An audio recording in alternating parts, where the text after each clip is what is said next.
learn what everyone's working on. Now, the way I've thought about it, I did a short presentation, which I'll be sharing shortly, and just to talk about my career, my story, and then really focus on what I think is actionable, how to actually get a career, how to get your career started and to get a job. I'll share my screen now.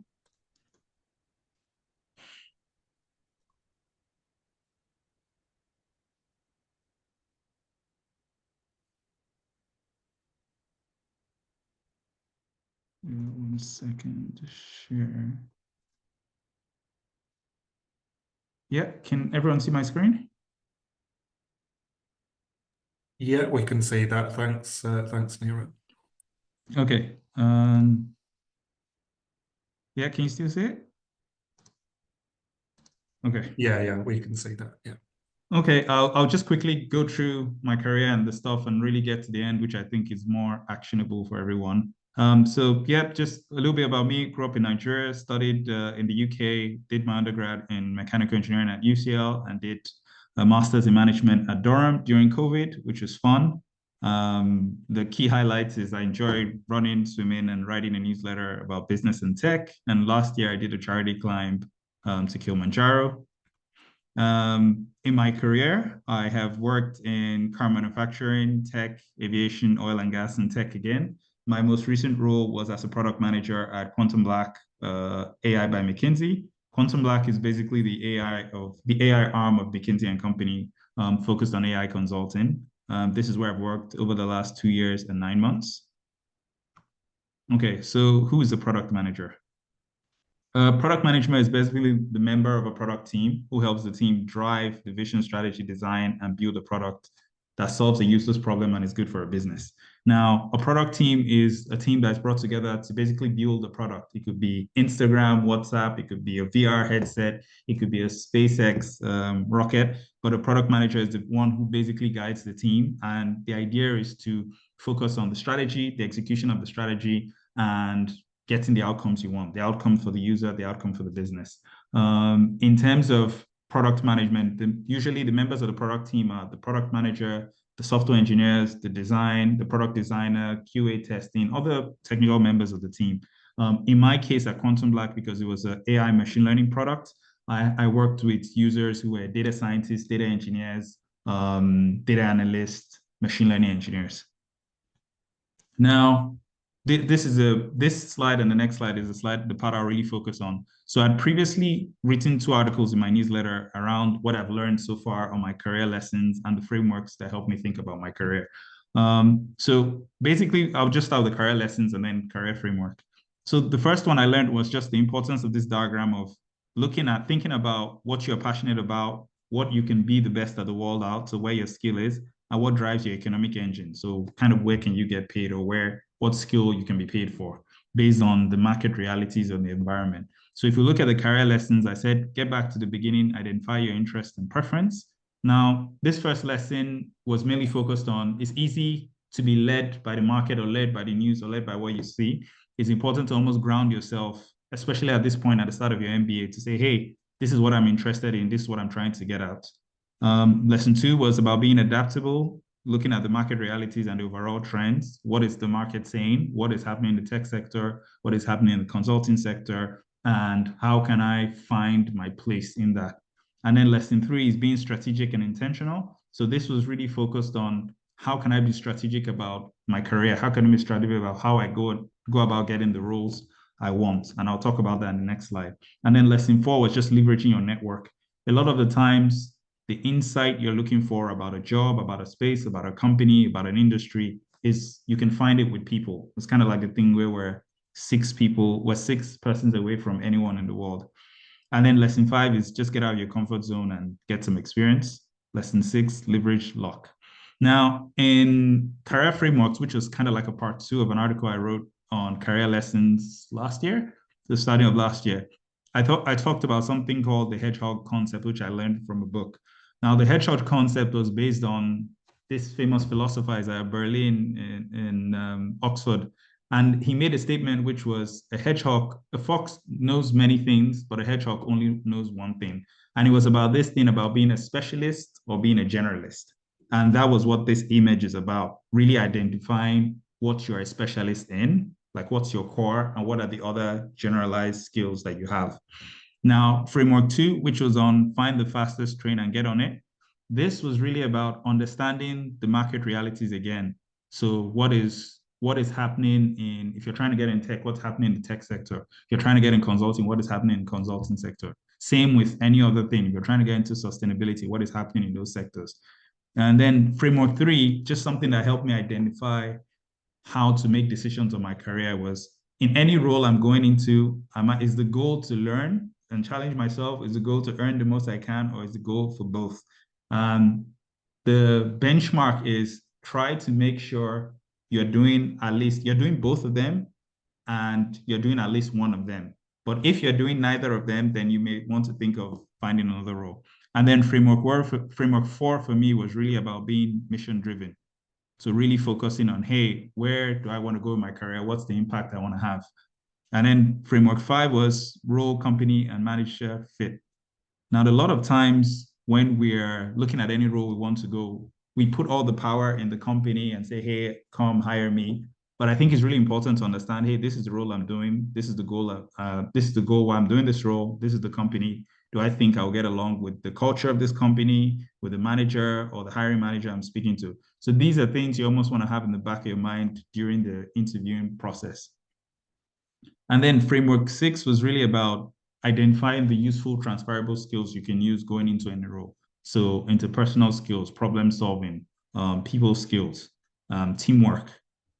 Now, this brings me to the crux of this presentation. So I really try to ground this slide on how we can get a job in the tech sector today. Now, before I go through the approach, I'll just highlight this diagram I saw, which was from the professor at Wharton University, Adam Grant, which was a Venn diagram of my life. So just how I previously said in the previous slide, find where your skills, where you're good at, where you're interested in, where the market will pay you for your economic, and find the intersection. This was his joke of how the modern society or modern work environment can make you kind of out of balance. So nothing is intersecting, not the things that you like to do, the things you're good at, the things that can make money. Instead, you're just in the middle trying to fit in. Now, I'll talk about my approach about getting a job in the tech sector today. The first thing I really focused on is, again, going back to having an idea of what your career vision is. Now, just a caveat, this is not something you may know off the go. It's something that you will keep reflecting on and getting a better view. So even now, when you, at the start of your MBA, you would have a clearer picture of it compared to later on. And then the goal is, if you could do anything, what would it be? If you had no limits, what would it be? Now, the second thing, which I think is really important in getting a role, but also while you're in any role, is the importance of identifying your strengths. At each point, you want to know, hey, this is what I'm good at. This is what I'm the best at. And it's things you would start to see even as you go through your MBA and you get involved in projects. And you want to leverage those strengths and use it to almost differentiate yourself in the work environment in applying. When you're applying, you want to be able to highlight that and say, hey, I'm the best at this thing. Now, off the back of identifying your strengths and differentiating yourself, off the back of that is the importance of having a personal project as evidence. Now, when you're applying and reaching out to people, it's important to have something that shows you can do what you say you want to do, like whatever job you're trying to do. And the quickest way is writing on LinkedIn or writing a blog about whatever field you're interested in. Now, the fourth approach I'll talk about is just around your network. It's important that you're trying to get a job anywhere. It's important to reach out to people, preferably on LinkedIn, just to find out, hey, I'm interested in learning about this role, the company, can I have 10 minutes of your time? And the goal is to almost learn about the company on one hand and two, but the third thing is also from speaking to them, they can also tell you whether this is a good time to join the company, whether there's available roles in this team. I believe about 40%, research has shown 40% of roles are filled internally, so they don't even get advice. They don't even get advertised publicly. And then the fifth approach I'll say is just be targeted and flexible in the roles you apply to. So you can always start off that I want this role at this particular company, but it's good to be targeted and not apply to 20 companies, but know these are, for example, the 5-6 core places I'm applying to, but also be flexible. So is the role full-time? Is the role part-time? Is it a contract role? Is it a consulting role? Is it a remote role? Just so that you almost put yourself in a place where you have options and you have some flexibility. Now, when you start the application process, at different points, you may be stuck. It could be one, you're applying and you're not getting feedback, or it could be you're interviewing and you're not getting the right response. It's important then to almost stop and identify, hey, this is where I'm stuck and this is what I'm going to do to improve. Is it my interviewing skills? Is it that I'm not just getting enough leads? It's to really identify that process, that bottleneck in the process, and focus on that. And then maybe the last thing I'll say is apply early, apply together, and stay optimistic. When applying and trying to get a role, it can be, it's important to remember that it's a marathon, not a sprint, but it's good to do it early, start the engagement and the networking early so that at the end of your MBA, you don't feel under pressure. And then it's also good to also apply with other people who you think, who are also applying for roles, so your colleagues. And the beauty of this is then you can practice together. So for example, if you're doing consulting, you can practice the case studies together, you can practice the competency questions together. And then just the last thing is stay optimistic. Applying sometimes can be a drain. It can also affect your self-confidence, but it's important to just be optimistic and be assured that eventually you'll find something wonderful. And that is the end of my presentation. Thank you for listening.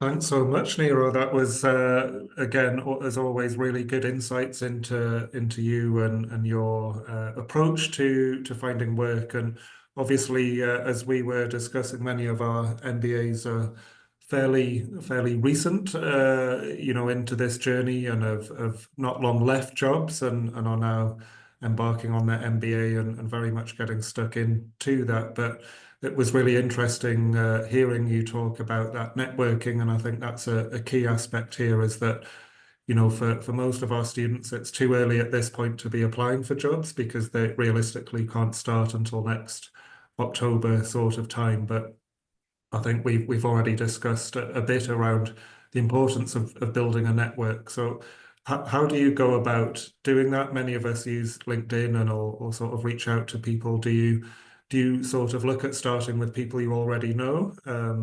And also, if you're reaching out to someone you haven't really met before or haven't connected with, how do you go about that as well? Okay, I think that's a good question. The beauty of networking, first of all, is it's something you can start early. It's something you can get involved early, like, hey, I'm trying to get a role. This is my vague idea of the role I'm trying to get. So you can almost from day one say, which is what I did in my own approach as well. Now then, in terms of actual steps to do that, the first step is, again, like I said, identify your strengths, identify what you've worked on before in the past, what projects you've completed, what was the impact or the result, what were the skills specifically you were able to apply and develop. The beauty of doing that is you can then take your skills, your experience, and use all of that self-reflection to optimize your CV, to optimize especially your LinkedIn. So then once you have that reflection, once you've optimized your LinkedIn, once you have your personal pitch in 3 lines, this is who I am, this is what I do, you can then take that and reach out to people in the company, in the industry you're interested in. And usually the best way to start is to start with people you know or people in your network. Another thing you can do that I found helpful is also reach out to people who you have some kind of connection with, maybe at a company you've worked on. So something I try to do is reach out to people who are Durham alumni. So say you want to apply to a product role in Google, you would go to Google and say, or a marketing role, and say, hey, in Google, in LinkedIn, I filter by people, I filter by everyone who's from Durham. And let's say out of 300 people, you'll probably see at least 10. And you want to reach out to them and say, hey, hello, my name is Nero Okwar. I'm an MBA student at Durham. I'm really interested in learning more about what you do about Google and what you do at Google. Do you have 5 minutes of my time? Do you have 5 minutes? Can I borrow 10 minutes of your time? And thank you. And let's speak at your convenience. And at least if you reach out to 5 people, at least 2 or even 1 person will come back and say, hey, let's do this. And yeah, so that was usually my approach. The second thing on the networking, I would say that I found very helpful even recently is whatever industry you're interested in, even if you're just trying to find out more about the industry, try to find events and go to events about that industry. whether it's tech, whether it's finance, whether it's marketing. It could be industry-wide events. It could be company events. Go there, speak to people, have your pitch again. And I found that very helpful. So recently I went to London Tech Week. I went to an event for product managers by Spotify. So yeah, that's always a good place to start for networking. Fantastic. Thank you so much. I do have another question, but I'll see if any of our students who've joined us want to ask you a question as well whilst you're here. Does anyone want to raise their hand, ask a question to Nero?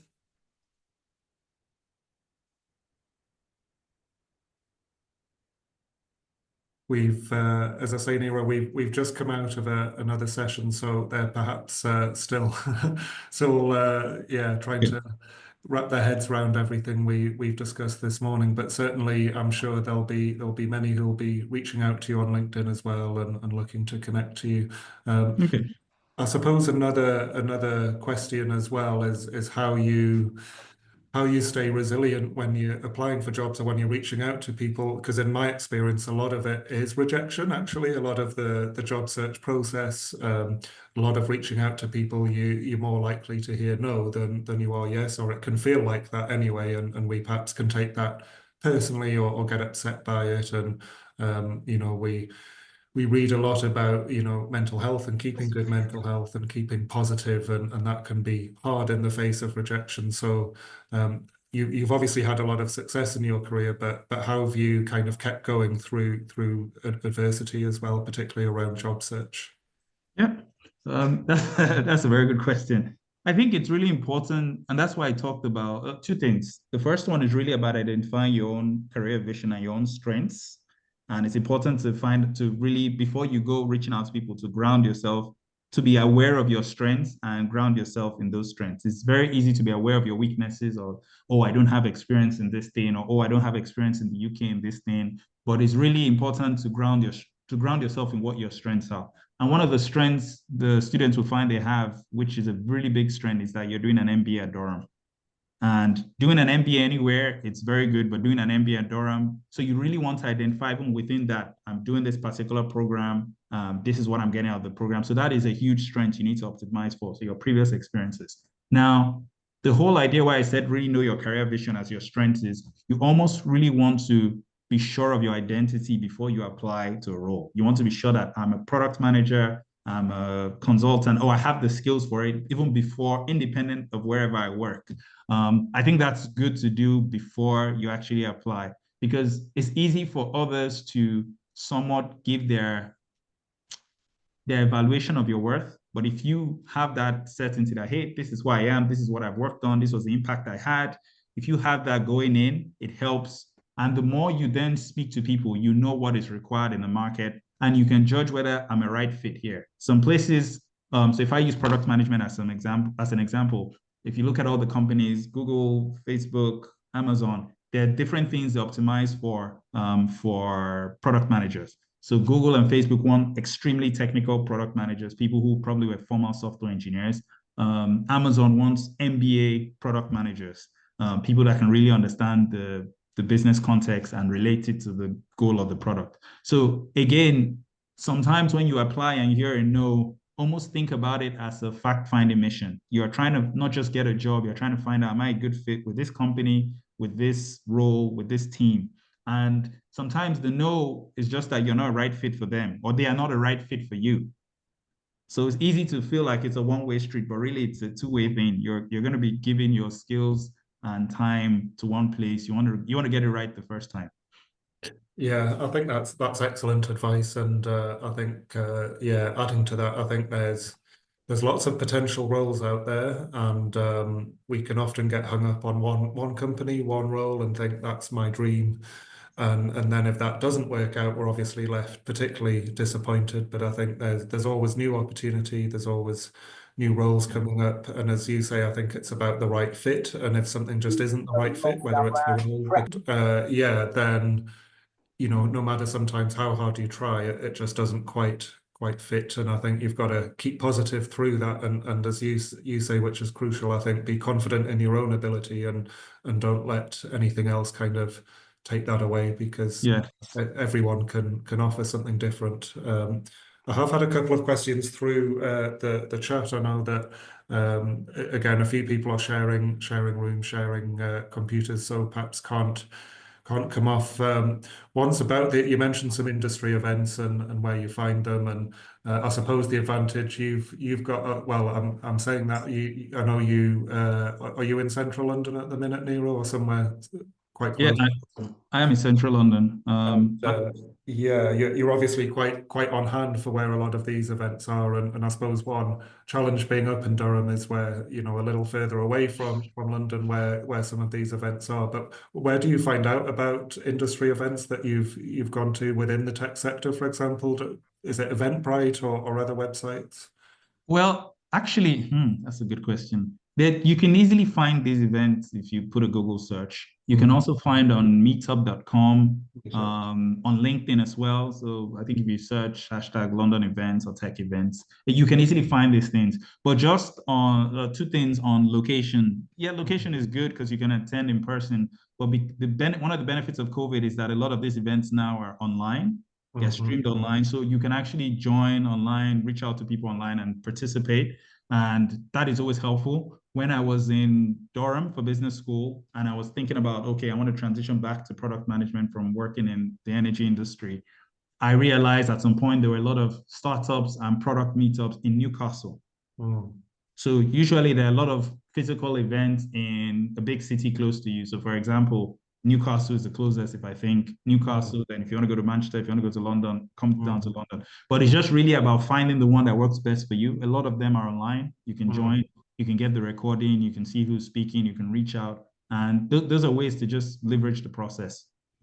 Thank you so much. And then one other question, tips on gaining confidence in interviewing, sharing story, or creating individual brand as well. So thinking, I suppose, about the interview side and sharing that story. How have you gained confidence at that, and any tips around that as well? Yeah, I think in terms of gaining confidence and interviewing and sharing your story, I think the first thing is really around clarifying your story again.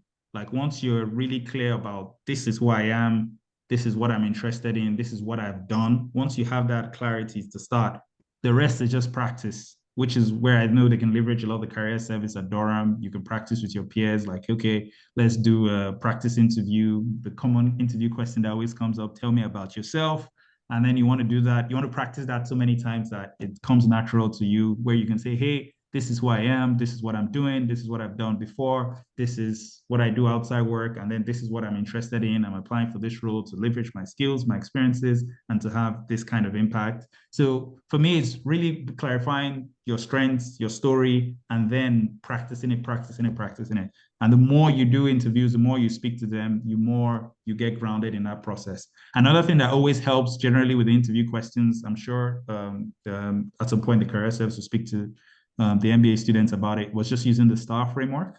Mm. Yeah, we've just covered it this morning, funnily Okay, enough. okay, So very yeah, good, yeah, very good. yeah. So that really helps with most of the competency questions you get, where you're talking about this is the situation you worked on, this is the situation you worked on, the what you exactly you did, the action you took, the results.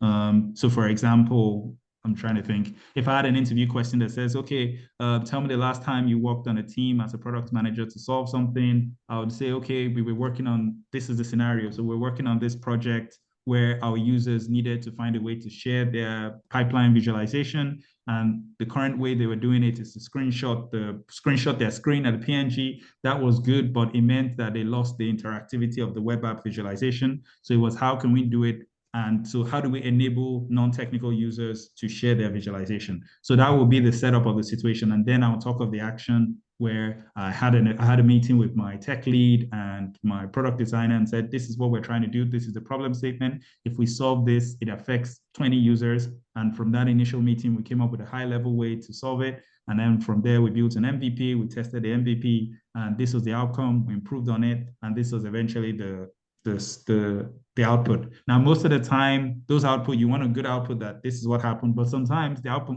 may not be great. And it's important then to almost say, we tried this, it didn't work, but this is what I learned. So Mm. for me, it's really about the practice, using the STAR framework, and really being grounded in your personal story. Mhm, mhm. Fantastic. Thank you so much, Nero. And again, as always, really, really helpful advice, and I'm sure many of our students will be wanting to connect with you. Is LinkedIn the best place for that as well? Yeah. I'm trying to think. Another thing, I know you mentioned around international students. Yeah, so yeah, most of our MBAs are international, and I know you were facing that challenge as an international student to land a job in the UK. So yeah, if you had any tips on that as well, one of the students was asking around that, but I know many of our students will be interested. Okay. In terms of being an international student, this is why I mentioned earlier around just starting early. It helps to give yourself some breathing room. Mm, I also know now there's the graduate visa when you graduate. As soon as you graduate, the day you can apply and you get like 2 years. And then mm, there are other visas as well, global talent, which is for you get sponsorship for a specific thing, technology, or I think the arts and sciences, and you can get that for up to 5 years. So then you can work without having to be sponsored by a company. mm. So those are the main ways I'll say visa wise. But the beauty is just to start early. It helps to start early to speak to people, and really you want to also start early so you can see what's out there and really zone in to, okay, within this out there, I'm interested in these 5 companies, and really get specific and start speaking to people. Brilliant, brilliant. Thank you so much, Nero. And again, always really valuable advice for someone who's been sat here. I'm not sure if you are aware we've moved to a new building. Actually, we're not at Mill Hill Lane anymore. We're in a lovely new building over at the waterside. So you'll have to come up sometime to have a look around and yeah, I would love to show you around the new building next Yeah, time you're up in Durham. can't wait. Maybe one last thing I would just say is for students having been in this position is just always be sure that at the end of the day, everything work out. I think when you're in the midst of it and it's getting close, you're trying to do your dissertation, you're trying to apply, you're getting rejections, there could be that feeling, but eventually it'll work out. And it'll work out because you already have the skills today. You Mm, have the skills you've had from previous study, previous work, and you're about to add MBA, which is a big chunk. So you have the skills to be globally competitive today. So when you have that assurance, eventually you will find something amazing. Just have that in your mind because you already have the skills. Another thing I'll say that I found very helpful during the program, and this was during COVID, was it's good to kind of go in. Why I talked about your career vision and what you like to do and your interest and your preferences, it's good to go into the MBA with that as your guiding light. So then even when you engage with the different projects, you know which is most valuable to you. Is it the strategy session? Is it the operations management? Is it the marketing? And then you can link that to whatever you want to do. So because I wanted to be a PM, go back to being a PM, I was indexing on strategy, I was indexing on marketing, I was indexing on the user behavioral analysis class on and linking on how that is used as a product manager. One last example of that was when you have in a product case study or interview, at some point they will say, how would you, these metrics, the number of visitors to Instagram has gone down by 20%. How would you diagnose this and solve this? Now, one approach I used, I remember interviewing, was I took the example from doing my thesis, where I said I would look at any problem qualitatively and quantitatively, like a qualitative analysis. Quantitative in terms of I would identify the metrics that have moved and what were the 80-20, the contributors to that. And then qualitatively, I will try and understand why those metrics have moved. Okay, something has reduced by 20%. What reduced by 20%? What was the equation? What was the key factor? And then understanding the why. So these are just ways where you can link your career aspiration, your vision to what you're doing in the program and what you want to do afterwards. Fantastic advice. Yeah, I think that's very helpful for particularly for MBAs who are doing, so many different modules. And I think that's really helpful to link it back to their specific career objectives as well. So thank you again so much, Nero. And I hope your interviewing goes well too. And I'm sure we'll be hearing from you soon about perhaps a new role or new venture. I know you're always busy and yeah, but again, thank you so much on behalf of Durham and the business school and the MBAs for joining us today. And yeah, I'm sure, as I say, we'll have lots of students reaching out to you on LinkedIn, and we'll look forward to keeping in touch with you. And I'll share the recording with you via email as well when I get that. Thank you. And maybe just something for the students, and maybe something you can also hold them account to is really focus on those steps, your personal profile, your strengths, and then have some kind of projects. Whatever you're interested in, have some kind of blog, even if it's just for yourself, newsletter writing, or start a YouTube channel about whatever you're interested in, and grow that throughout while you're doing the project. So that while you're doing the MBA, so that when you finish the MBA, I have this 10 articles I've written about marketing, I've written about product, I've written about AI, I've written about anything, So yeah, or I've reached out to this company in Newcastle that I want to consult to you in a product management capacity. And this is the work I did. This was the impact. So it's important to kind of think about that now, some kind of personal project, and then build that over the next year. Fantastic advice. Thank you so much, Nero. And yeah, we'll speak to you very soon, I'm sure. Thanks, everyone. Thanks.